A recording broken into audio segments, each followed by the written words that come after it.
one.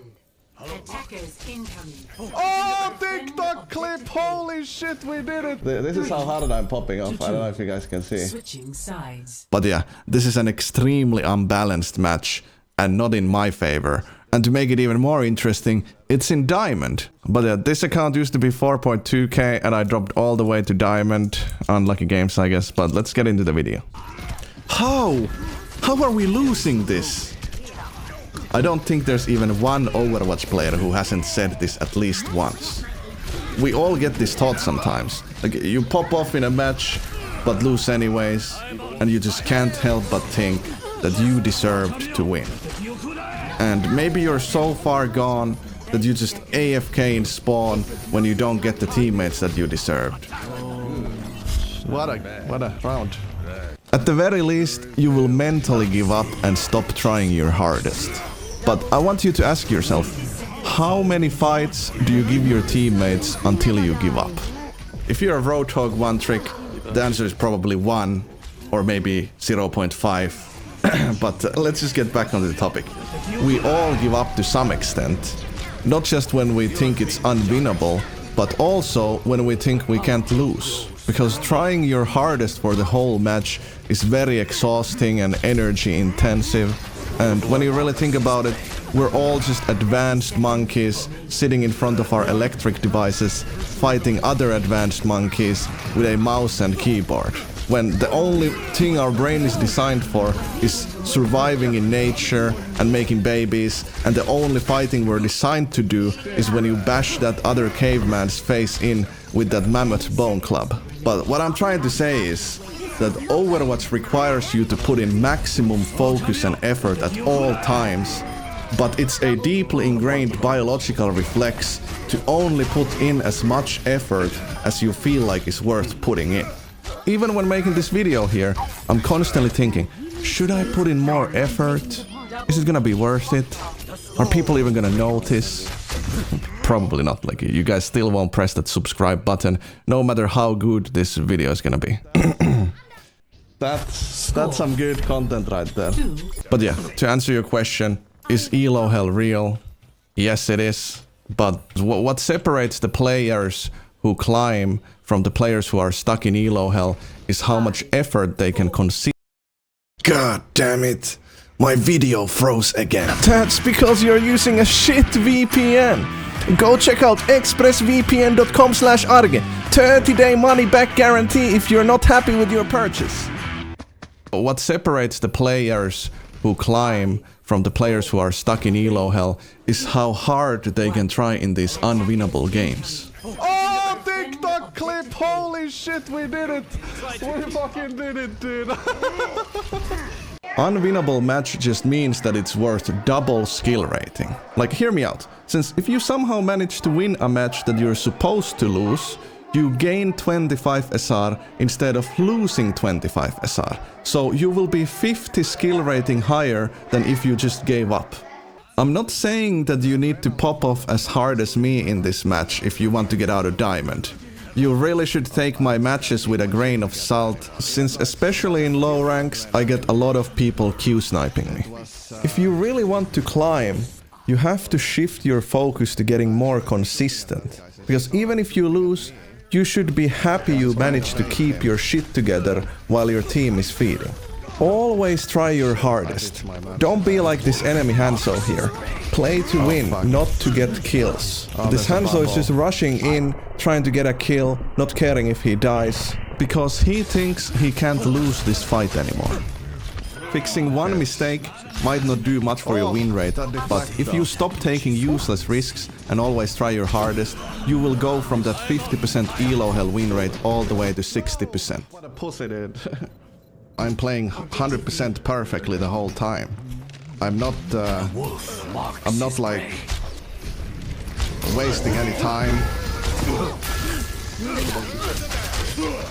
And I just have the skill that it takes to force a win.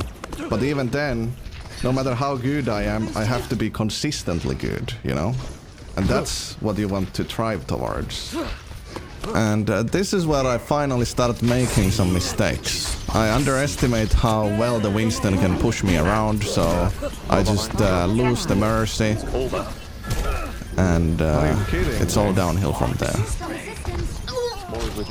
But luckily our Ana clutches it, heals me perfectly, and the enemy team just dies while chasing me.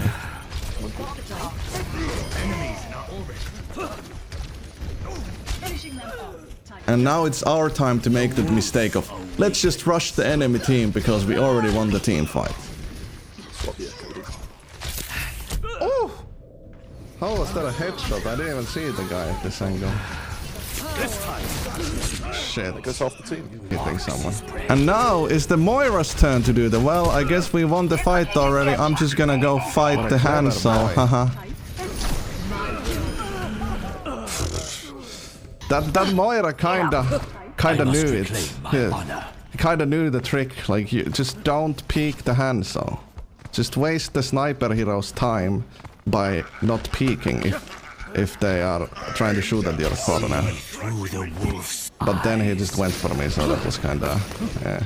I am taking a small risk every time I go onto this high ground, but right now the enemy team is so far away that even if I do get an unlucky headshot in my face, I can just get rested by the Mercy before they can dive me. And now the same problem keeps happening in every team fight. This time it's the Hammond who dies in the enemy backline, and our Ana was also picked off. And at this point we're just too overwhelmed. I can't peek anything or I will instantly die. And that's the end of our defense, basically. Oh! Shit! I see 9. Everyone always complains about how 2 CP is so long and it's gonna be an 8-8 Volskaya Z draw. But if it's a long match, I'm just gonna say good. The longer the match goes on, the more tired everyone will be. They will make more mistakes, their aim gets worse, reaction time gets worse. If the match seems unwinnable, but you already made it to round 3, then all you need is a bit of luck and the enemy team will make a big mistake, and this in turn will boost your team's morale, and your team will then get their head back into the game because they can see light at the end of the tunnel now. The match is clearly winnable. Unfortunately, the only thing that our Winston sees at the end of the tunnel is a banana, and so he kills himself, making it a lot harder to capture this point. And yeah, I'm definitely not saying that I'm somehow immune to this fatigue and stuff. You can clearly see my aim starting to kinda give up a bit, especially towards the end of this team fight. Your support has arrived. Shit.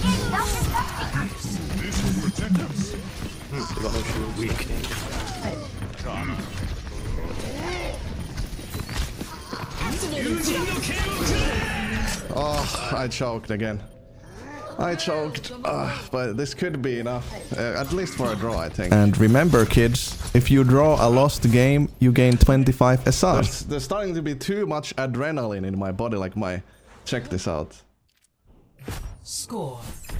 This is how hard I'm popping off. I don't know if you guys can see. Switching sides. So it's like... This is why I try to stay as calm as possible, Select because your like... hero. This game is so intense, and like when you're popping off and it's a close game, you really start, like that adrenaline really starts to flow in. If it doesn't, then you're probably doing something wrong. Then you probably just don't even care about what's happening, and that's gonna lower your performance a lot. And don't mind me, just trying to relax a bit, regain some energy and focus to gain an edge over the enemy team, who are just tilted and stressed out about losing such a free win, maybe even flaming each other. 5, 4. You might be thinking like, oh, that's so cringe, that's so stupid, that's not gonna help, like, that's probably gonna increase your performance by 2%. So? And that's 2% more than the enemy team. But for real though, like, if you look at my gameplay here, like, I've been try-harding the whole match. At this point, I'm very exhausted, and I just, like, fuck? Decide to jump into enemy team and kill myself, just like the banana Winston last round. See, I made the first mistake of the match there. I will not be First mistake. so easily.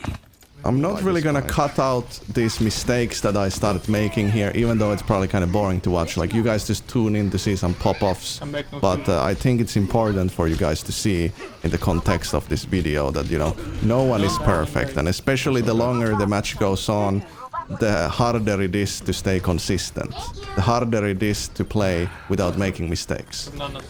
Since we're all just oversized bacteria on a huge rock, we make a lot of mistakes and have a lot of cognitive biases, which make it a lot harder to improve. Maybe the biggest one is the self-serving bias, which means that we all have the tendency to give ourselves the credit for successes and lay the blame for failures on outside cases. Like, a good example is thinking that popping off in one fight somehow makes up for not hitting any shots in another fight. Like, most of the time when someone posts me a replay saying that they played so well but still lost, they just popped off on attack. Shit, I missed the health pack. And then missed all their shots or got picked off at the start of defense. This is especially common for sniper players, because when defending, you will have a lot less time to hit your shots. Here you can see I spawned late, I have bad position, I have no impact in this fight except if I manage to clutch headshot that Genji. And now most people would give up. It looks like it's lost. So much time wasted just to lose at the last fight, but who knows? What if you try your hardest, pick a fast hero, maybe you can still win, there is still a chance. You're really gonna give up now, when you could just try for like 30 more seconds to maybe gain 25 SR. Just remember this one thing. Statistically, someone who makes less mistakes will climb more than someone who clutches more but also makes more mistakes. Your teammates are more likely to be able to do their own job than to be able to fix your mistakes on top of that. Especially when defending, the only time you should take a risk is if you lose the fight otherwise. And even then, maybe someone else in your team has a better chance to clutch than you. To finish it off, I just want to apologize for disappearing again.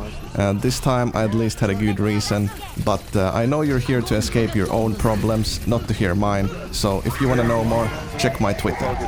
But yeah, if we reach 60,000 subscribers, I'm going to wear a maid costume.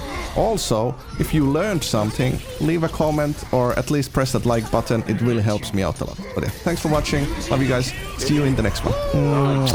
GG.